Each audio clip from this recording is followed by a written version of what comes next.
Nothing happened. Nothing changed. Andrew shook Patrick's shoulder, and his friend grinned back weakly.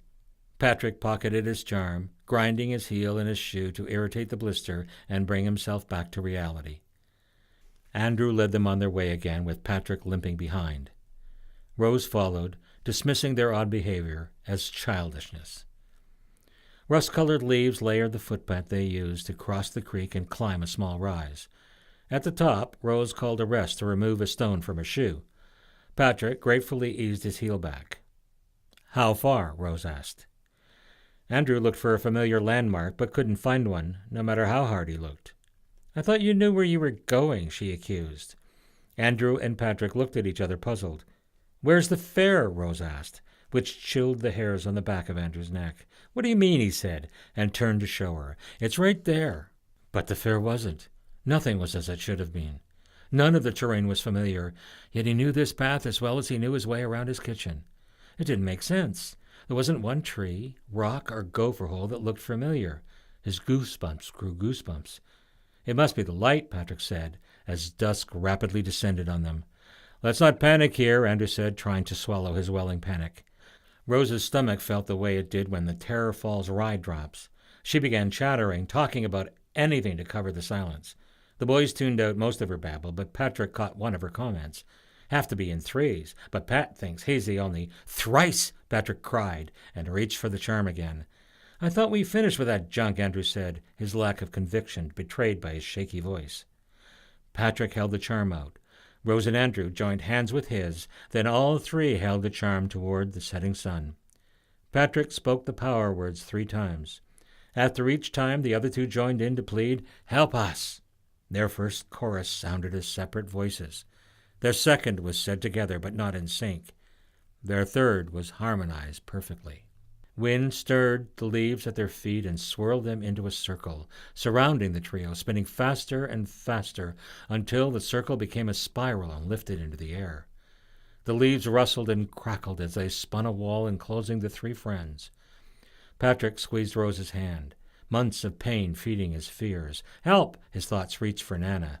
"It's not my fault," Rose thought, repeating it over and over. Andrew's fearful thoughts were mixed with anger. "This'll make Dad sorry." A voice from below called a command. "Desist!" The leaves abruptly stopped swirling, like a freeze frame, held in place as if glued to thin air. They started moving again, very slowly, in the opposite direction, spiraling outward, unwinding, dropping lower and lower until a circular mound of autumn leaves settled around their feet.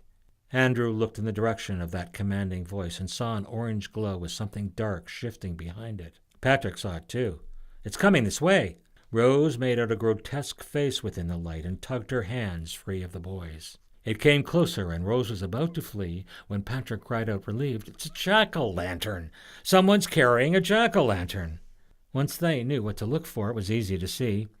Someone held a hollowed-out pumpkin as a lantern on a stick. A light of great intensity shone from inside its carved face. This someone was their rescuer. His command stopped the leaves from doing whatever it was that the leaves were doing. Even so, Andrew slipped a hand into his pocket for the army knife. "May I be of assistance?" the stranger called from the base of the hill. He spoke precisely, with an accent that reminded Patrick of Nana. The stranger strode up the incline, assisted by the tall, thick staff that held the lantern at shoulder height. It lit his way, glowing through the grinning face with a powerful over-brightness that never flickered or sputtered, simply boiled. Its dazzle hid the stranger's features. A wide-brimmed hat shadowed the rest. A scarf clung to his throat, its threadbare ends dragging the ground. The shifting darkness behind the light was the stranger's black cloak which enclosed his body, so that when he walked it was as if he skimmed the ground on his scarf-tails. One hand protruded outside the cloak to hold the staff. The arthritic fingers poking through a fingerless glove were as twisted and gnarled as the ancient staff they held. When he crested the hill, the 3 friends began babbling all at once. "These leaves! Wrong way! Got us lost! Charm was right there! Lost her pass! Waited and waited! Lost Patrick! Wind was blowing! We'll be late!" "Yes, yes," the stranger nodded as if they spoke in complete sentences. "I will show you the way," he said. Rose called a huddle. She didn't like the idea of being led around by a total stranger, no matter how nice he sounded. "We shouldn't trust him," she said. He's an old man, Patrick countered. She's right, Pat, Andrew said. We shouldn't let him take us anywhere. It doesn't matter how old they are. Adults can be weird. What else can we do? Patrick asked. We're lost. Tell him to take us back to the fairgrounds, Rose said. We could call home from there. It still means trusting him, Patrick said. It can't be far, which makes it harder to trick us, Andrew said, flicking the folded knife blade with his finger. Thinking about his father's lecture about strange adults made him uncomfortable enough without actually being lost in the woods with one. Patrick turned out of the huddle. Could you take us back to the fairgrounds? As you wish, the stranger answered, and immediately started back on the path they had come. Patrick fell in behind. Rose and Andrew followed.